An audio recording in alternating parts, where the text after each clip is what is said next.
Douglas, so good to see you again. Very good to be with you again.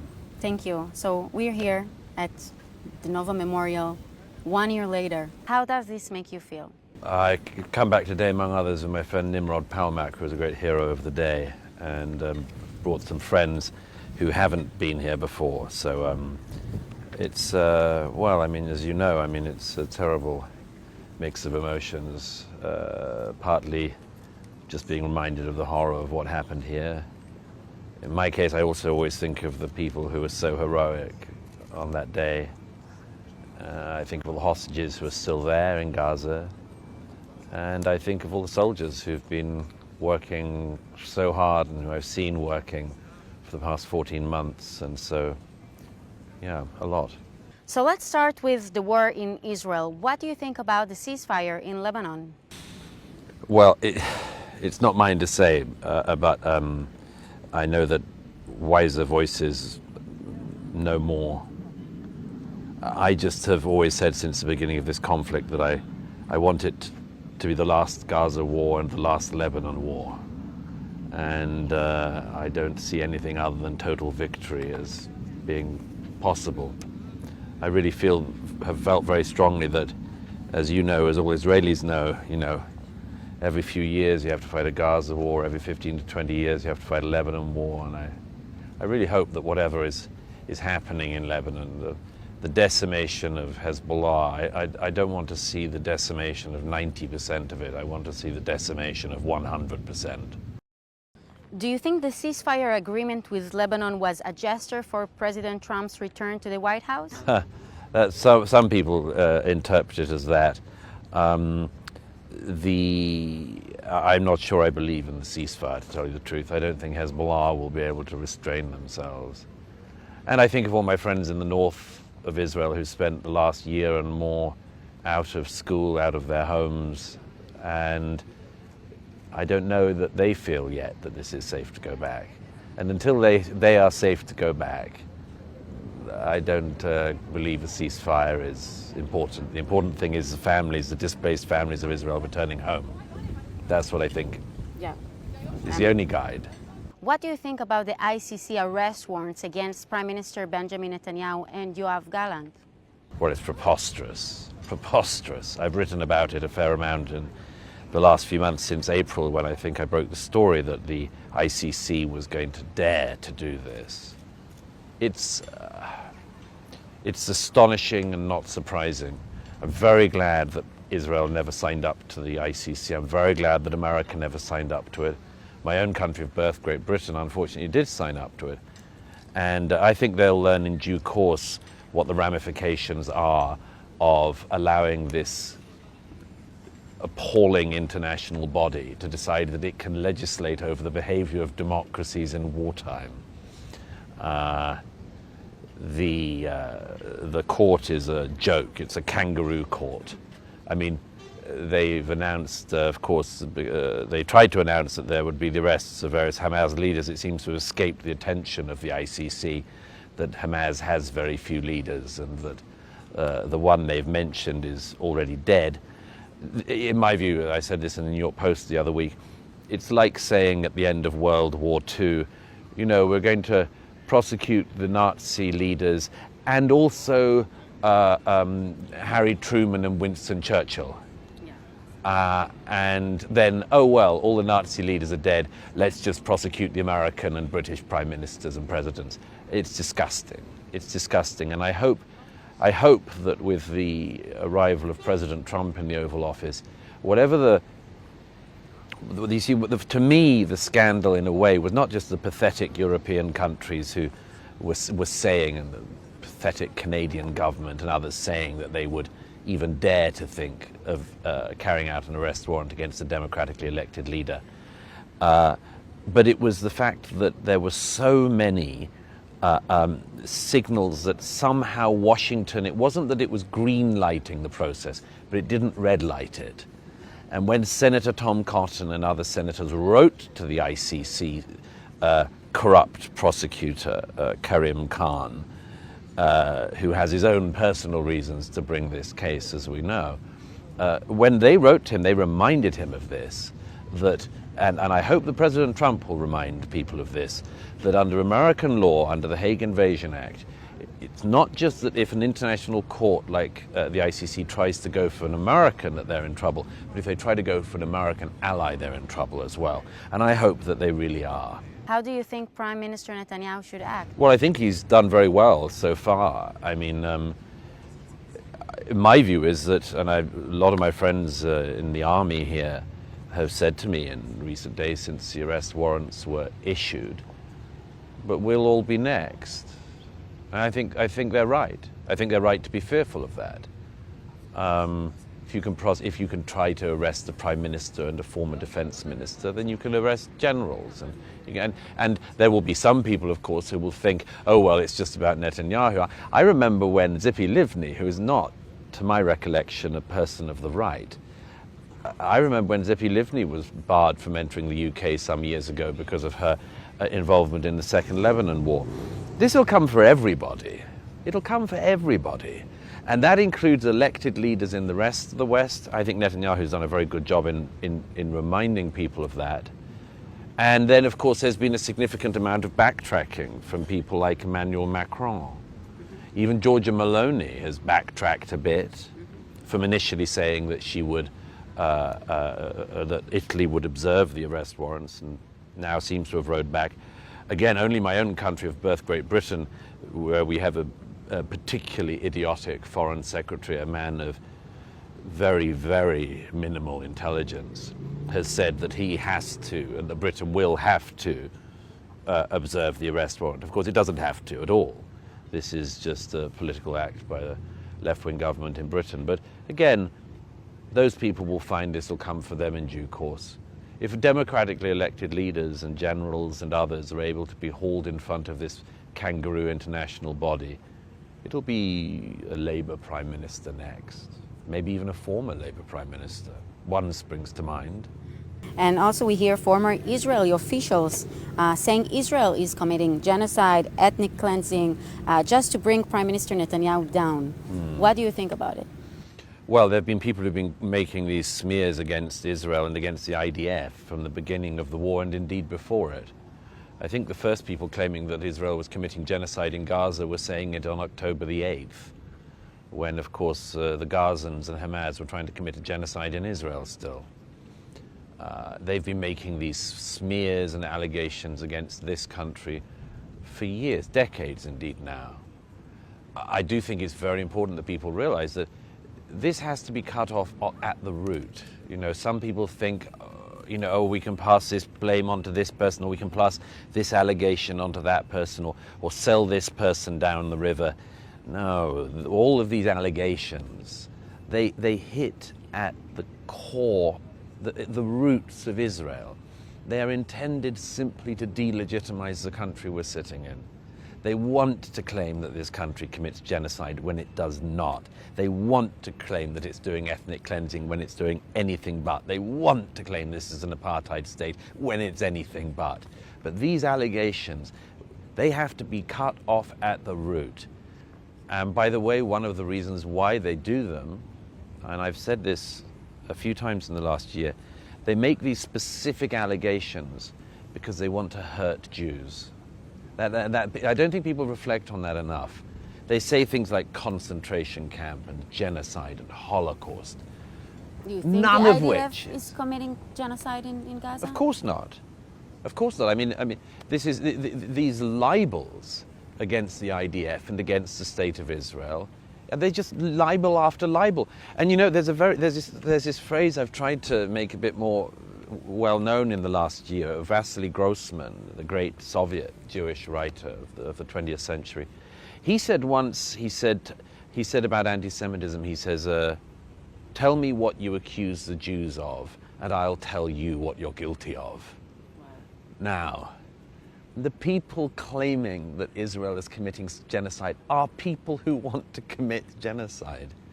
The Iranians, the revolutionary Islamic government in Tehran and all of its proxies, they accuse Israel of colonialism. It is the mullahs who are colonialists as we speak. They've been colonizing For decades, they've colonized Iraq, they've colonized Lebanon, they've colonized Yemen, they've colonized Syria. They dare to accuse Israel of colonialism. Every time this rule of Vasily Grossman's holds, what they accuse Israel of, they are guilty of. When Hamas say Israel is committing genocide, it's because Hamas wants to commit genocide. This is a cast iron rule. Do you think there is a safe place for Jews? Well, the great thing that I think we're reminded of in places like where we are here is that we got a glimpse on the 7th of what would happen again to the Jewish people, but for one thing, which is the IDF, the abilities of Jews to defend themselves. In the Second World War, Jews didn't have the ability to defend themselves. In 15th century Spain, Jews didn't have the ability to defend themselves. Here in Israel, Jews have the ability to defend themselves, and they do. And I've been with the IDF in Gaza, and Judea and Samaria, in Lebanon, and you know, mistakes, terrible, terrible mistakes were made on October the 7th. But every hour of every day since, the brave young men and women of this country, and some a little older than young as well, as with a friend yesterday back in reserves in his 50s. But these brave men and women are fighting every day to defend the Jewish state, the Jewish people. And all the smears and all of the rest, the libels, that means nothing compared to that. As for Jews in the diaspora, that's difficult. If you look at events like the horrible pogrom in Amsterdam the other week, we have a very, very difficult thing in the diaspora and in the West outside of Israel in general, which is that some people are able to identify who the modern day victims are, the Jews.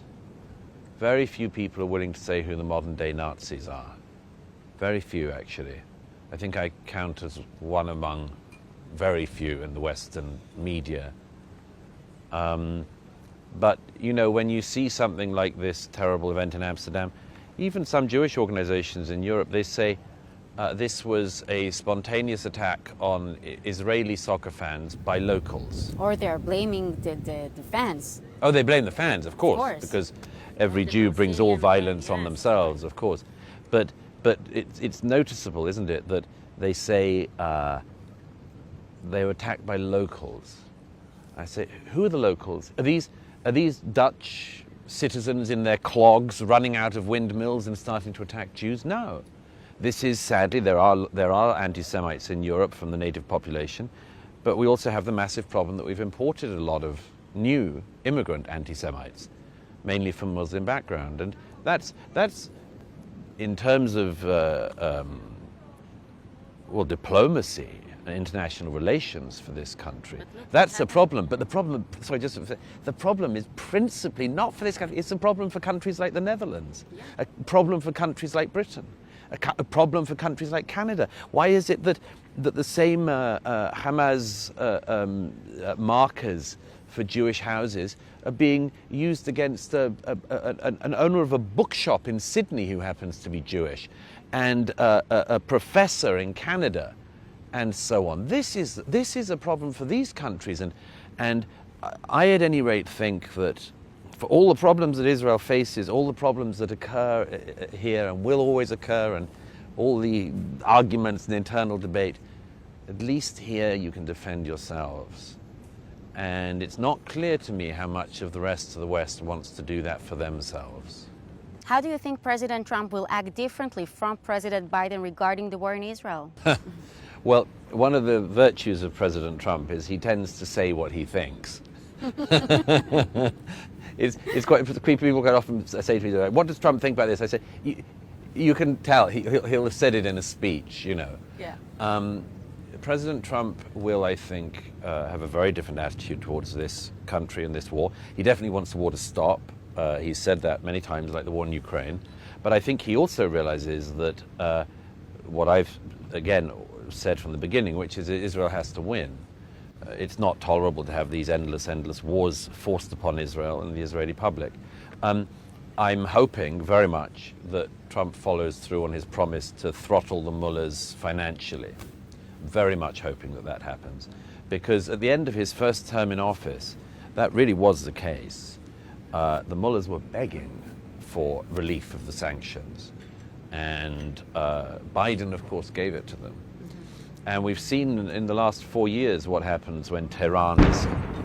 It's ours. It's ours. It's ours. I'm used to the sound of outgoing. You know, Trump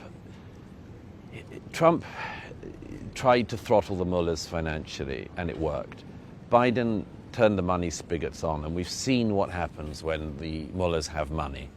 We can see from Yemen to Lebanon to Gaza to everywhere. And you know,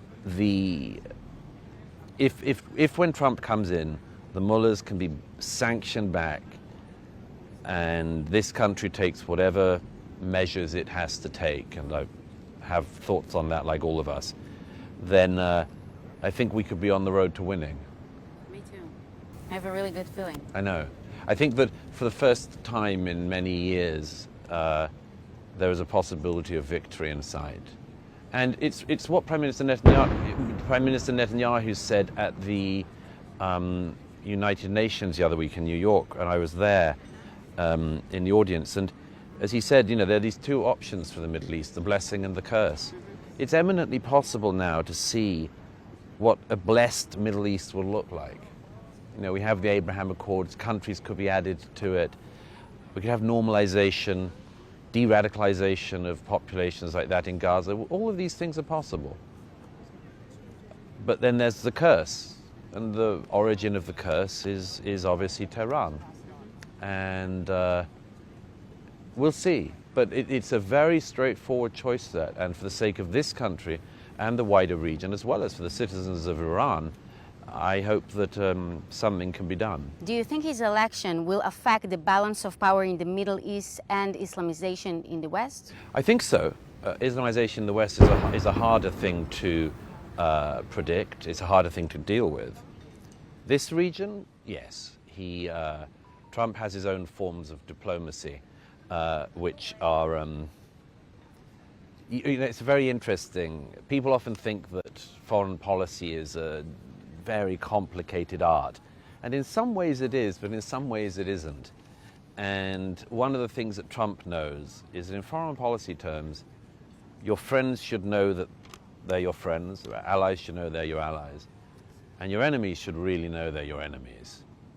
And I believe that Trump has a deterrent ability which very few recent American presidents have had. Maybe Ronald Reagan was the last one. In your opinion, what is the biggest threat on democratic countries in the world?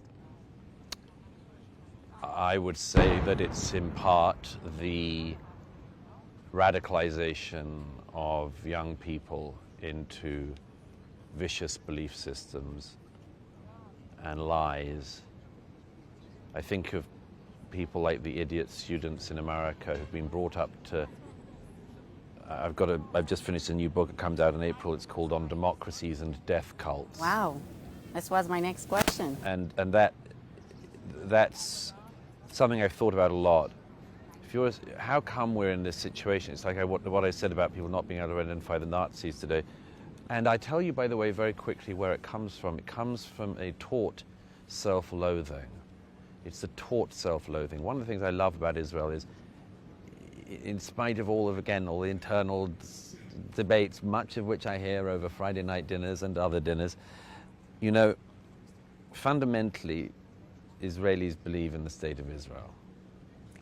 And I remember some years ago, shortly before his death, Henry Kissinger and I were talking, and I just came across it in one of my notebooks the other day, a note I made to myself that Henry said, you were talking about America and American education. He said, it's not clear to me that a country that hates its past has any future. And I think that's absolutely right. And I want to turn that around. And it's one of my self-appointed tasks to try to help do so. I want the West to be proud of itself. I want people to realize when they're growing up in countries like America and Britain that we have been great forces for good in the world. We've done bad things, but everybody does. But on balance, we're a force for good. The Western democracies, the free world, are a force for good. And if we can get that back, that sense, it's not just pride, it's just common sense then everything could turn around. I have to ask you, are you considering going into politics? In which country? Ours, hopefully. Hopefully in Israel. I think I'd have to find a very corrupt rabbi to find someone in my distant family. I'm afraid I have not located any Jewish ancestry, and so. No, I do recognize that Israeli politics is a contact sport, rather like driving in this country. Best to stay out of it. I watched you and Ben Shapiro at the Herut event. Oh, you were there? I was literally crying. I was speechless. That was such a lovely evening. Yeah, for long minutes, people stood and applauded you and Ben and didn't let you speak.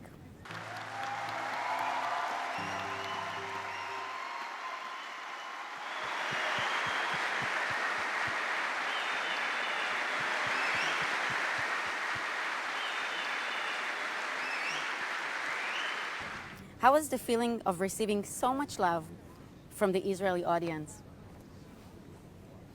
Look, I'm crying. Yeah, you're going to make me cry.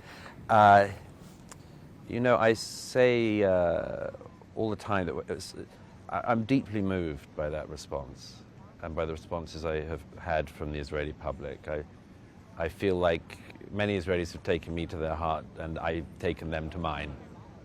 And I say, you know, it's a reciprocal thing. And I've really learned this in the last year. Sometimes, you know, in Gaza or Lebanon or anywhere else, sometimes soldiers say to me, you give us encouragement. And I'm so proud to hear that. But I say to them always, and it's absolute truth, I say, but you don't understand, you give me encouragement. It's a two-way street. You know, and I just feel that there's something great that can be done about that by all of us. You know, I was doing an event in Jerusalem again the other night, and I met these parents two sets of parents whose sons have died in the last year, one on the 7th in Bethlehem, one since in Gaza. And when somebody said something nice about me on stage, and I said, you know, I appreciate this, but I also feel frankly ridiculous, because there are people, everybody in this country has made a sacrifice, a real sacrifice. I just use words. I just say what I think and write what I think. But I look around this country and I see millions of people, many of whom have given the ultimate sacrifice. And that's what gives me encouragement. That's what fills me with admiration. So I feel if I get applause or a standing ovation, I want to hand it back to the audience. It's there. It's them that deserves it. It you really deserve it is also. them. But you are also deserve it. This is your tool. You are our voice in the world, and this is you much have many important. voices. You have many voices. You are one of them, Well, and thank you. It's my honor to be one of them. So you have a solo performance this week as part of your world tour that you're doing. Do you have a small teaser for us? Sure. I've been. It's at the Bronfman Theatre at the Tel Aviv Culture Center on December the 4th. There was a 9 o'clock show that sold out, but there are tickets still for the 6 p.m. show. It's an adaptation of what I've been doing. I've been doing in America and elsewhere. I've been showing original footage from my period in the aftermath of the 7th and educating audiences about what happened here. Israelis don't need that bit. So it's very much a new show. But I'm hoping that it'll give people encouragement, pride, some laughs along the way, hopefully, because we always have to be able to laugh amid the tragedy. But yes, it'll be a really great evening. I'm really looking forward to sharing it with my friends in Israel. What is your message for the Israeli people? Stay strong. Amazing. Stay strong. The world needs you. The world needs you, and good people are on your side.